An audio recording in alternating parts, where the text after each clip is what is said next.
Lo primero que quiero recomendar es todo lo que te ocasione dudas, que cuestione tus pensamientos, que te genere intrigas, son motivos de oración. Todo lo tienes que ir transformando. Mire, Señor, Padre, yo he estado orando de esta manera, pero mi hermano Ipanisa me dice que es de esta manera y mi pastor me dice que es de esta manera. Ilumíname tú por medio de tu palabra para poder entender y balancear todos los aprendizajes y todas las doctrinas. Es una oración.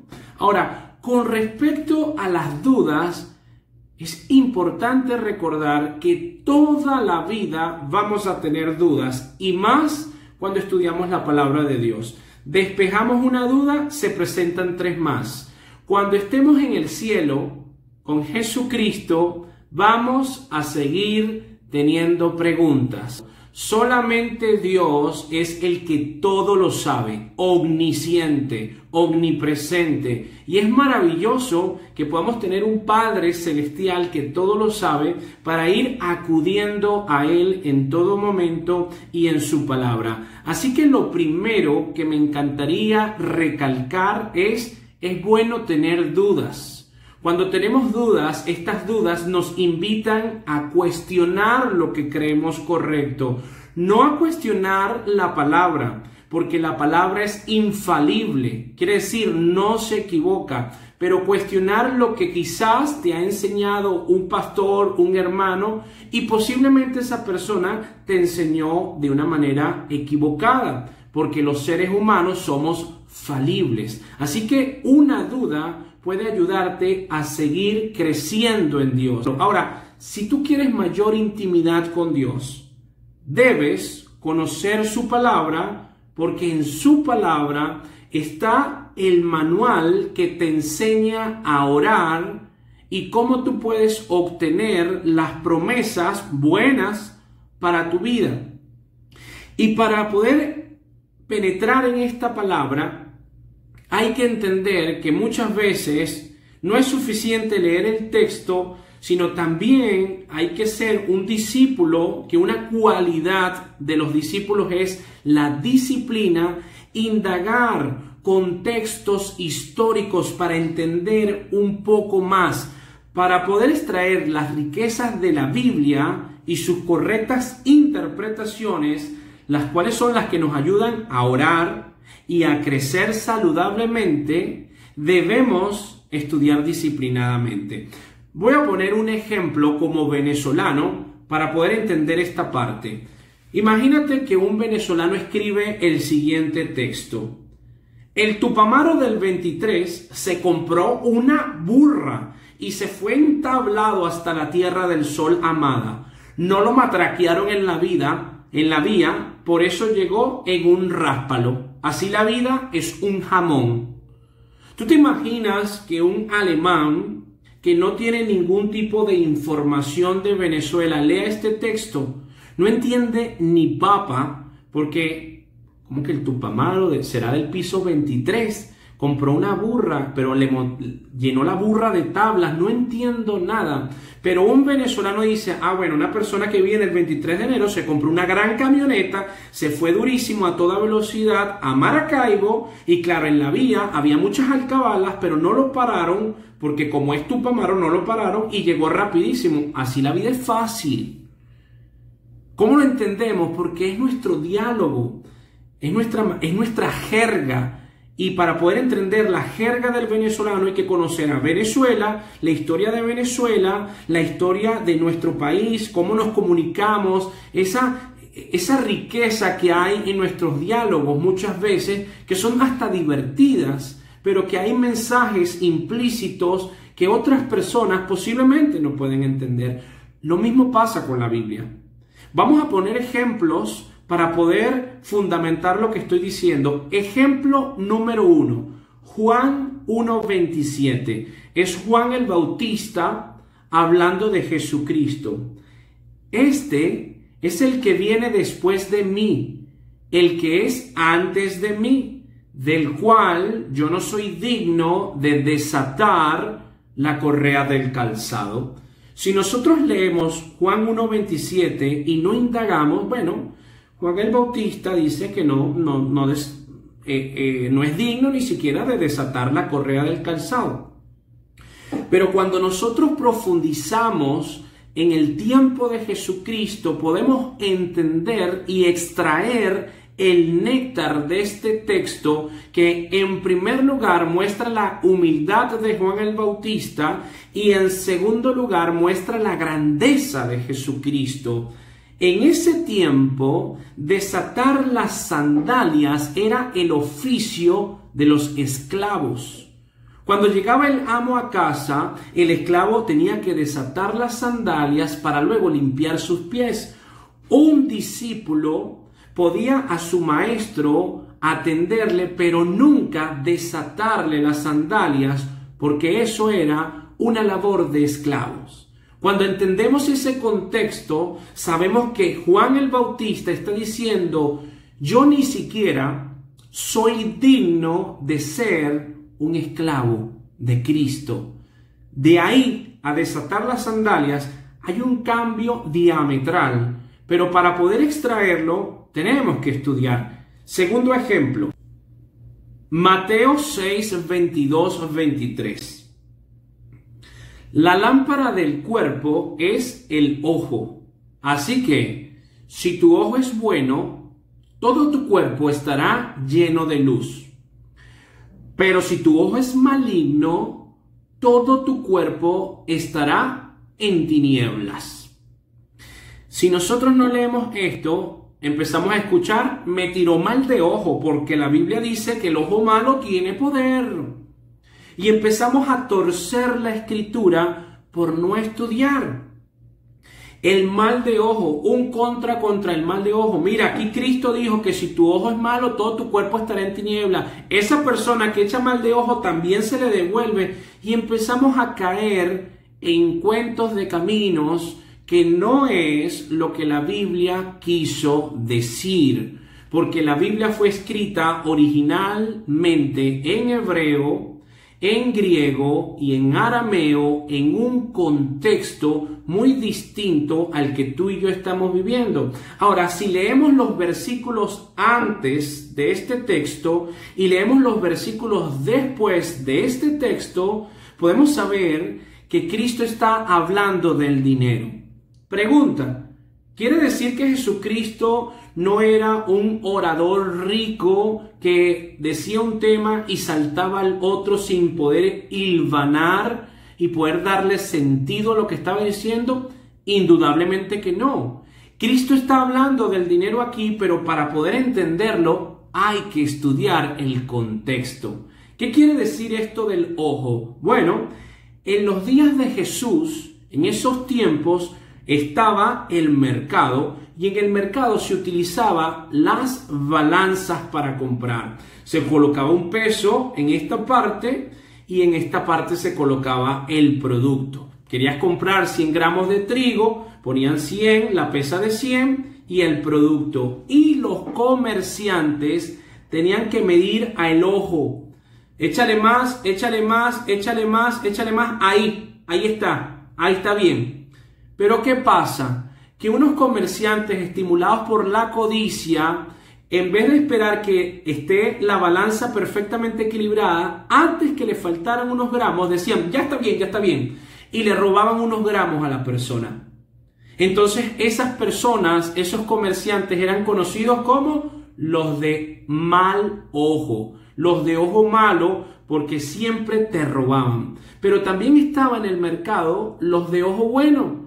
¿Quiénes eran estos? Los que utilizaban la balanza y decían: échale más, échale más, échale más. Mira, para estar seguro, échale 10 gramos más. No solamente te estoy dando lo justo, sino te estoy dando un poquito más. Eran generosos, eran personas honestas. Entonces, si estudiamos esto, entendemos el contexto y podemos extraer qué quiere decir el del ojo malo. Yo tengo aquí un libro que se llama La vida en los tiempos de Jesús. Me lo traje de Israel. Y aquí, yo sé que yo les voy a tomar la foto para que lo puedan ver. Hay una ilustración de cómo era el mercado. Y en el mercado, aquí está un hombre con una balanza que está midiendo cuando recibían los granos. Yo le voy a mostrar la foto aquí para que lo puedan ver. Fíjense cómo utilizaban la balanza, utilizaban los efa. Entonces hay que recrear para entender. Pero si solamente decimos el ojo es malo, hay mal de ojo. Y empezamos a razonar, y voy a repetir muchas veces todos estos días que estemos estudiando este versículo. Jeremías 17:9. Engañoso es el corazón y perverso. Si tú lo estudias disciplinadamente, tú dices, bueno, aquí habla del ojo, mal de ojo. No es así. Hay que estudiar. Ahora, tercer ejemplo que nos va a servir muchísimo para la oración. Este sí es un caso increíble. Mateo 16:19. A ti te daré las llaves del reino de los cielos, y todo lo que atares en la tierra será atado en los cielos, y todo lo que desatares en la tierra será desatado en los cielos. Muy bien. Vemos personas que leen este texto, no estudian, no leen antes, no leen después, no escudriñan, no cavan pozos en la escritura y dicen, bueno, yo voy a orar de la siguiente manera. Ato a Satanás, ato a los demonios, ato las enfermedades, desato prosperidad, desato sanación, desato vida. ¿En realidad eso es una oración correcta o es una oración que posiblemente sea una persona sincera, pero no ha profundizado y no sabe lo que está diciendo? ¿Qué quiere decir Cristo con atar y desatar? Muy bien, en los tiempos de Cristo estaban los lenguajes rabínicos, y desatar y atar era permitir y prohibir. Voy a poner algunos ejemplos. En ese tiempo de Jesús habían dos escuelas rabínicas, la escuela de Gilel y la escuela de Shammai. La escuela de Shammai muchas veces permitía cosas basándose en el estudio de la Torá que la escuela de Gilel no permitía. Entonces uno ataba, el otro desataba. Uno permitía, el otro prohibía. Ahora, desatar y atar quiere decir permitir cosas, prohibir cosas. En el contexto nuestro, que es el contexto de la iglesia, se emplea como una disciplina eclesiástica que da el derecho y el deber de admitir y de excluir de acuerdo a las claras enseñanzas de la palabra de Dios. ¿Cómo es esto? Para entenderlo un poco más. Viene una persona a la iglesia y esta persona vive en pecado, insiste en el pecado, no se arrepiente, pero dice que es cristiano. El pastor tiene que advertir, los líderes tienen que advertir, aconsejar, exhortar. Sigue persistiendo en su error, tiene la autoridad de atar. Quiere decir prohibir, excomunión. No puedes entrar aquí. Y esta decisión está respaldada por la Biblia y por el cielo. Ejemplos en la Biblia.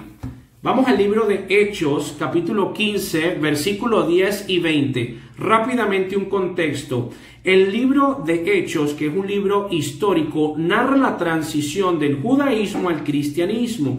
En el capítulo 15 está el concilio de Jerusalén. Hay un caos teológico. ¿Por qué? Porque venimos del judaísmo. Llegó el día de Pentecostés y ahora no solamente los judíos, sino también los gentiles, los justos, reciben el Espíritu Santo. Pero estos justos y estos gentiles no están circuncidados, no guardan la ley, no tienen la dieta que nosotros tenemos. ¿Qué pasa? Ellos están haciendo cosas y están acercándose a nosotros, pero no cumplen con los mandamientos. Entonces, ese es el contexto de Hechos 15. Fíjate lo que dicen los apóstoles en el versículo 10. Ahora pues, ¿por qué tentáis a Dios poniendo sobre la cerviz de los discípulos un yugo que ni nuestros padres ni nosotros hemos podido llevar? Porque se les quería imponer que sean circuncidados y ellos no lo querían hacer. Versículo 20. sino que se les escriba que se aparten de las contaminaciones de los ídolos, de fornicación, de ahogado y de sangre. ¿Qué hicieron los apóstoles aquí? Ataron, prohibieron unas cosas, permitieron otras, desataron. ¿Qué desataron? Vienen los que no son judíos, no es necesario que te circuncides. Entonces está desatando, está permitiendo. Lo importante es que tengas el Espíritu Santo. Y eso es desatar. Ahora, segundo ejemplo, pero atando, lo tenemos en 1 Corintios 5, versículo 4 al 13. Pablo juzgando un caso de inmoralidad donde un hombre, miembro de la iglesia, se estaba teniendo relaciones sexuales ¿con quién? Con su madrastra. ¿Qué hizo Pablo? Ató. Quiere decir, prohibió. Tú no puedes estar aquí haciendo esto fuera de la iglesia. Excomunión. Eso significa atar y desatar. Permitir y prohibir. Estudiando, lo podemos ver fácilmente, estudiando los lenguajes y la forma como los rabinos se comunicaban y como Cristo empleaba estos términos para que los rabinos puedan notar que no era cualquier persona la que estaba hablando, sino que era el Hijo de Dios. Dios hecho carne, que conoce los corazones. Por último, cuando Cristo se enfrentó a Satanás, ¿Cristo lo ató en el desierto o le respondió con la palabra? Le respondió con la palabra cuando Cristo fue tentado. Cuando el arcángel Miguel se enfrentó a Satanás, ¿el arcángel Miguel lo ató o le dijo que el Señor te reprenda? Cuando en el libro de Job llegó Satanás al tercer cielo, ¿alguien lo ató o se le permitió hablar y Dios le estableció límites de lo que iba a hacer con Job para enaltecer el santo nombre de Dios? En ninguna parte de la Biblia aparece ato a Satanás. No es cierto, no es cierto, no es cierto, no tienes esa autoridad. Y finalmente, si tú lees la armadura del cristiano en Efesios 6, del 10 al 20, en ningún momento nuestro Padre Celestial nos entrega un cordón para atar.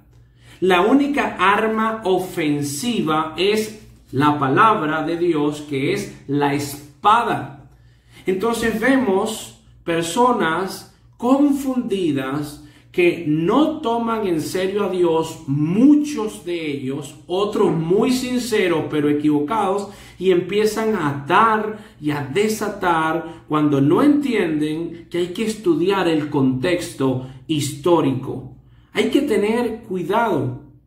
Cuando tú quieres acercarte a Dios, no te estás acercando a un influenciador.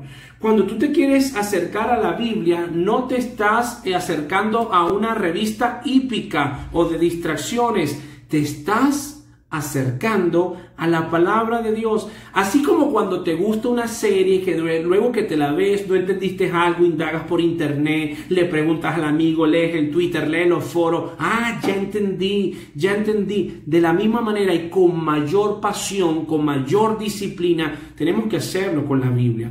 No entiendo este versículo, me detengo, no voy a leer más. Voy a leer comentarios bíblicos de este versículo, voy a ponerlo en oración, voy a leer el contexto histórico, voy a hablar con mis hermanos, voy a escuchar a otro pastor, posiblemente este esté equivocado. Déjame agarrar la comunión y decir, ¿qué piensas tú, hermano, de este versículo? Y vas creciendo. Pero por ser perezosos, leemos, esto fue lo que el pastor dijo, amén. El hombre es igual de pecador que tú, porque todos somos pecadores. Esto es lo que es infalible y hay que estudiarlo con pasión y disciplina.